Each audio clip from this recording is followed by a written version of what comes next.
بسم اللہ الرحمن الرحیم۔ محترم سامعین و ناظرین، السلام علیکم ورحمۃ اللہ وبرکاتہ۔ امید ہے کہ اللہ تعالیٰ کے فضل و کرم سے خیریت سے ہوں گے۔ اللہ تعالیٰ آپ کو، آپ کے اہل خانہ کو ہمیشہ اپنی حفظ و امان میں رکھے۔ راہ ہدایت و نجات کے سلسلے کا ولاگ القرآن و حدیث پیش کرتا ہوں، جسے میں نے اپنے یوٹیوب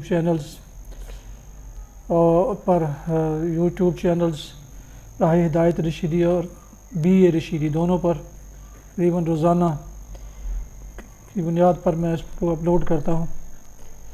لہٰذا گزارش ہے کہ جن دوستوں نے ابھی تک میرے یوٹیوب چینلز دونوں یا کسی ایک کو ابھی تک سبسکرائب نہیں کیا، وہ سبسکرائب کر کے لائک کر کے بیل آئیکن کو پریس کر لے، تاکہ آنے والے ایسے روحانی اور قرآنی ولاگز جو باعث برکت، باعث خیر اور باعث ثواب ہیں، ان تک باقاعدہ اور بروقت پہنچ رہے ہیں۔ شروع کرتے ہیں القرآن و حدیث۔ اعوذ باللہ من الشیطان الرجیم، بسم اللہ الرحمن الرحیم۔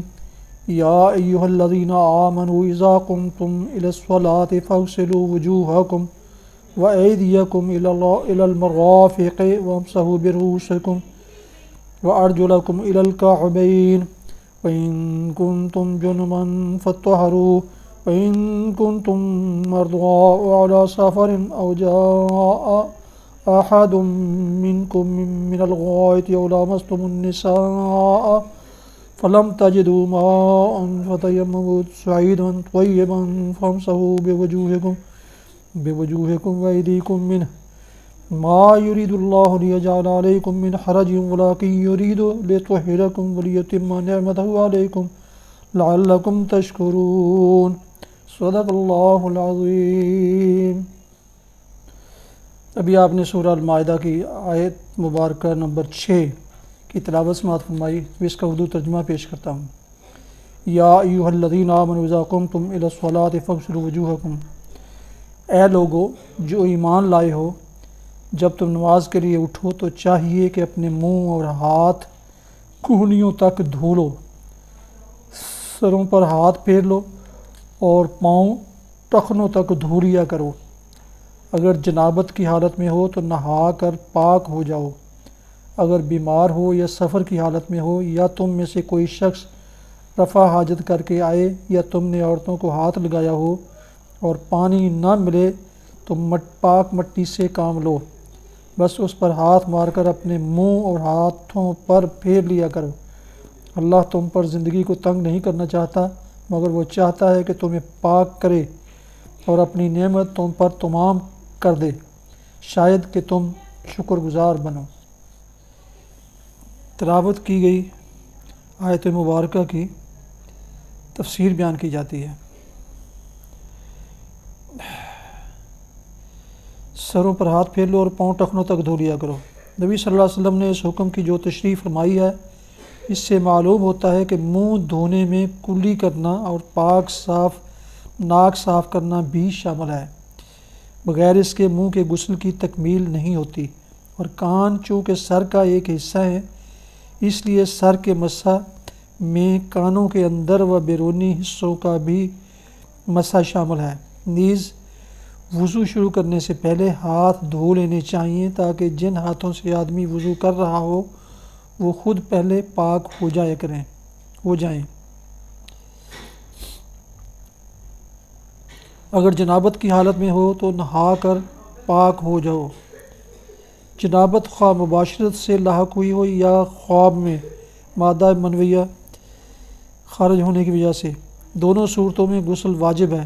اس حالت میں غسل کے بغیر نماز پڑھنا یا قرآن کو ہاتھ لگانا جائز نہیں ہے۔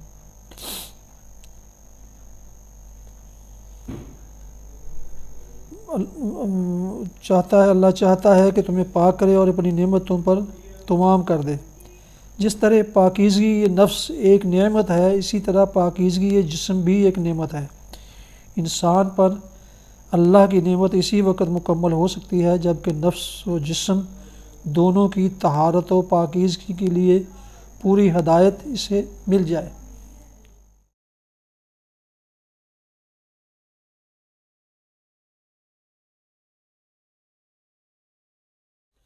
حدیث مبارکہ۔ حضرت جابر رضی اللہ عنہ بیان فرماتے ہیں کہ کھجور کا ایک تنا تھا جس کا سہارا نبی کریم صلی اللہ علیہ وسلم خطبہ کی حالت میں لیا کرتے تھے۔ پس جب آپ کے لیے لکڑی کا ممبر بنا کر رکھا گیا تو ہم نے تنے سے 10 ماہ کی حاملہ اونٹنی کی آواز کی مانند رونے کی آواز سنی، حتیٰ کہ نبی صلی اللہ علیہ وسلم ممبر سے نیچے اترے اور اس پر اپنا دست مبارک رکھا تو وہ خاموش ہو گیا۔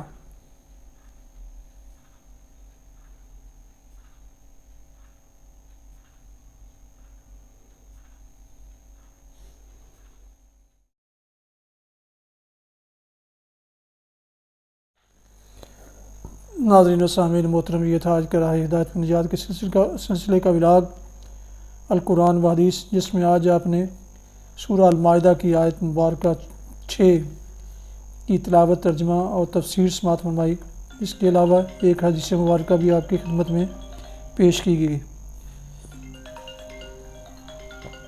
دوبارہ درخواست ہے کہ جن دوستوں نے ابھی تک میرے یوٹیوب چینلز کو سبسکرائب نہیں کیا، وہ سبسکرائب کر کے لائک کر کے بیل آئیکن کو ضرور پریس کر لیں، تاکہ آنے والے ایسے روحانی و قرآنی ولاگ جو باعث برکت اور باعث خیر اور باعث ثواب میں ہیں، وہ آپ تک بلا تاخیر اور بر وقت آپ کو ملتے رہیں۔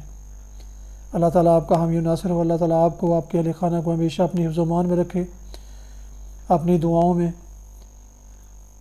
پاک وطن، والدین، اعزاء اقارب کے علاوہ اس ناچیز کو بھی ان میں شامل فرمائیں تو انتہائی مشکور ہوں گا۔ السلام علیکم ورحمۃ اللہ وبرکاتہ۔